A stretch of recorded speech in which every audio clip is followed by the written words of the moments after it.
네, 안녕하세요. 내부자들입니다. 안녕하세요. 오늘 저희가 드릴 이야기는 가까운 사람이 자기애성 성격일 때 어떻게 대처하는지입니다. 오늘도 책을 저희가 준비를 했어요. 바로 저번 방송에서 가까운 사람이 경계성 성격일 때 어떻게 대처해야 되는지를 역시 책으로 말씀을 드려봤는데 오늘도 같은 작가죠. 우도 라우흐 플라이슈. 라우흐. 네, 어쨌든 네. 저희가 저번에 굉장히 좋은 책이다 하고 소개를 해드렸는데 오늘도 같은 작가분의 책으로 이 주제를 가지고 말씀을 드려보도록 하겠습니다. 네. 오늘 이 책의 부제는요, 자책 없이 침착하게 나를 지키고 그를 돕는 법. 네, 보면 요 자책 없이라는 부분이 중요할 것 같은 느낌 확 오지 않으시나요? 저는 띠지에 있는 말도 마음에 들어요. 바라는 대로 칭찬을 해주었는데도 왜 만족을 모를까? 네. 아마 이 자기애성 성격의 특징을 잘 보여주는 문구가 아닐까라는 생각이 듭니다.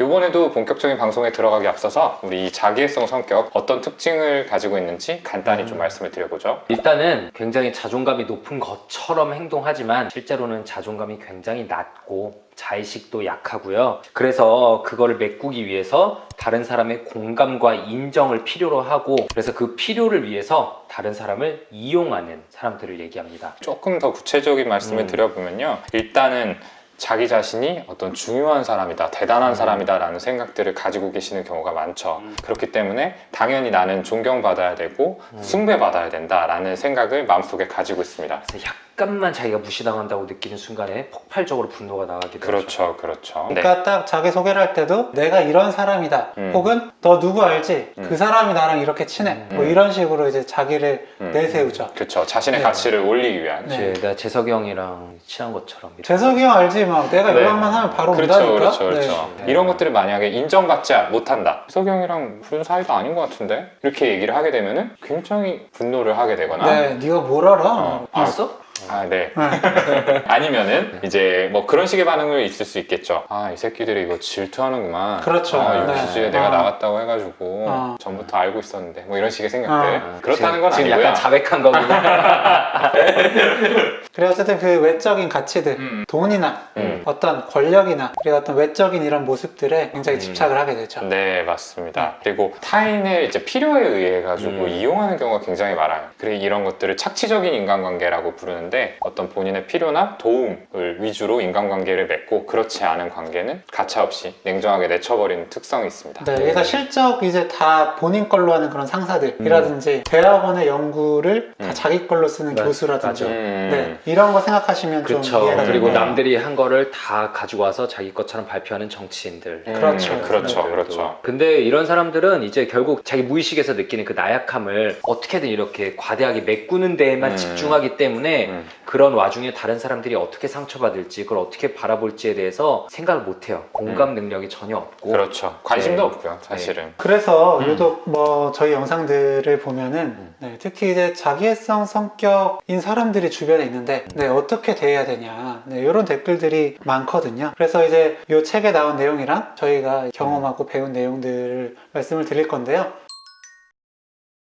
첫 번째로는 아까 부제에서도 말씀드린 것처럼 자책하지 않는 겁니다. 사실 요즘 또 핫한 주제인 가스라이팅, 그리고 뭐 가끔씩 언론에 나오는 뭐 사이비 종교 이런 것들 보면은 자기애성 성격을 가진 사람들이 그렇게 가해자가 되는 경우가 되게 많아요. 그 사람들의 강렬한 포스 있는 모습, 확신에 찬 언행, 막 이렇게 짓누르는 거에 사람들이 쉽게 끌려가기 쉽거든요. 그래서 나중에 결국 다 자책을 하세요. 내가 거기서 그렇게 안 했어야 됐는데. 근데 이게 자기가 잘못한 게 아니라 가해자가 있는 거고, 그냥 그런 상황에서는 어쩔 수 없이 내가 그냥 피해자가 된 것 뿐이죠. 그리고 이제 칭찬을 해도 상대방이 화를 낼 수 있는데 이럴 때도 상대방이 화를 냈으니까 내가 잘못이구나 라고 생각하지 마시라는 거죠. 네, 예를 들어서 야, 너 그거 되게 잘했더라? 라고 했을 때 어떻게 나올 수 있을까요? 그럼 나를 어떻게 보길래 그거 가지고 지금 잘했다고 하는 거야? 뭐 그런 거죠. 야, 규영아, 너 오랜만에 봤는데 유튜브 너 구독자 되게 많더라. 야, 나 정도면은 훨씬 많이 나왔어야 되는데 이거 가지고 많다고 하는 거야? 이런 야, 식으로. 네, 네. 라는 그러니까 전혀 예상치 못한 반응이 나올 수가 있고요. 근데 이래서 이렇게 화를 내는 반응을 접하게 되면은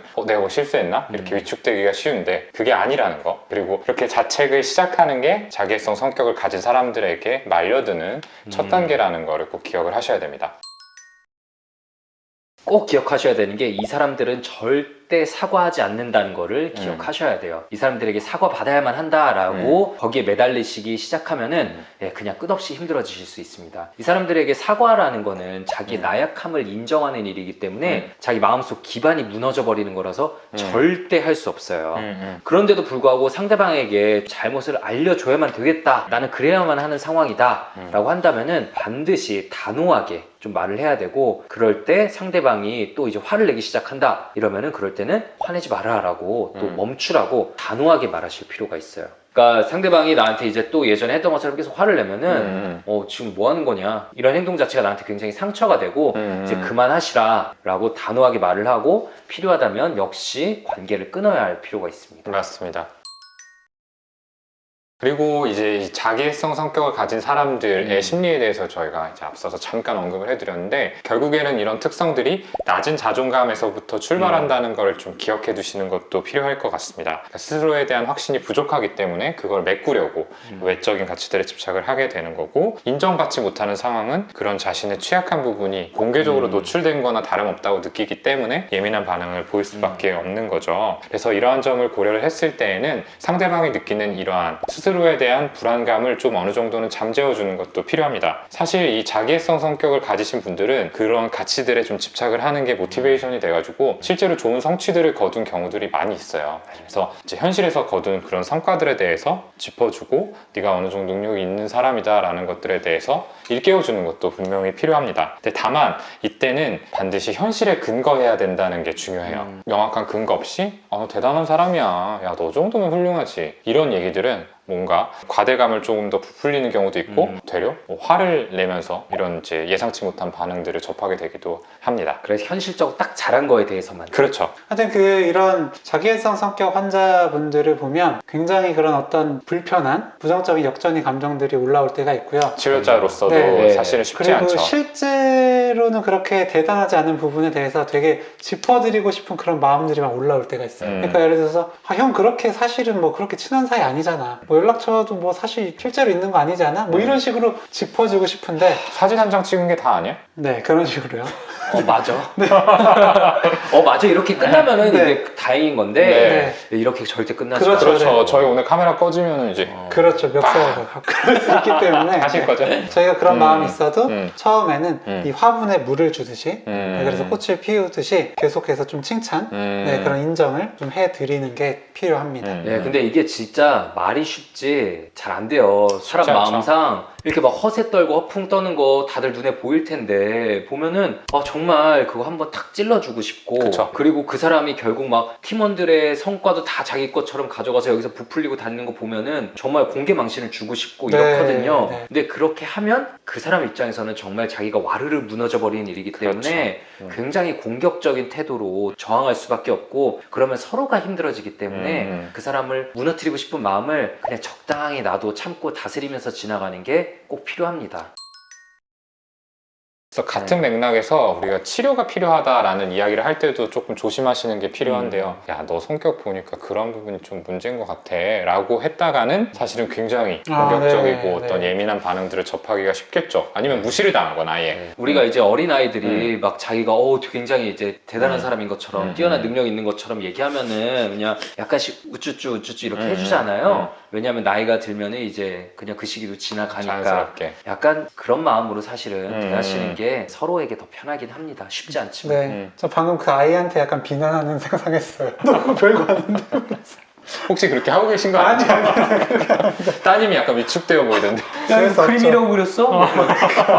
예, 그러면 안 된다라는 네, 거죠. 그렇죠. 근데 가까운 사람이라면은 저는 이제 치료를 권유할 때 절대로 너의 문제다라고 규정짓기보다는 우리 관계를 위해서 같이 한번 노력해보자, 우리 같이 치료받아보자, 이런 식으로 좀 말씀드리는 게 좋다고 설명을 드리곤 합니다. 그 앞에서도 말씀을 드렸는데 결국에는 나를 지키는 거, 나를 스스로를 자책하지 않고 너무 힘들 때는 그 사람과 좀 거리를 두는 거, 네, 그게 중요하다는 거 다시 한번 말씀드리고 싶습니다. 그리고 마지막 마지막으로 사실은 이 영상을 주변에 있는 분들도 보겠지만 이런 성격을 진단받으신 분들이 꼭 볼 것 같아가지고 또 말씀드리고 싶은 부분이, 사실 이 성격 장애라는 것들도 그 안에서 많은 스펙트럼이 있어요. 아주 심한 분들이 계시지만 또 상대적으로 경미한 어떤 성향 정도로 띄고 계시는 분들이 있고, 그러한 경우에는 굉장히 긍정적으로 발현이 되기도 합니다. 아까 말씀드린 것처럼 또 성취에 대한 모티베이션이 강한 분들이기 때문에 좋은 성과를 또 내게 되기도 하죠. 그러니까 저희가 이런 것들을 준비하고 말씀을 드리는 게 어떤 성격 장애를 가지시는 분들을 어떤 비난하거나 비판하고자 함이 아님을 알아주셨으면 좋겠고요. 주변 분들 역시 아까 말씀드린 대로 이렇게 자기애성 성격을 가지신 분들이 보이는 특징이 스스로에 대한 불확실성, 자존감이 낮은 부분들, 이런 데서 온다는 것을 꼭 기억하시고 조심스럽게 접근해 주시면 참 좋을 것 같습니다.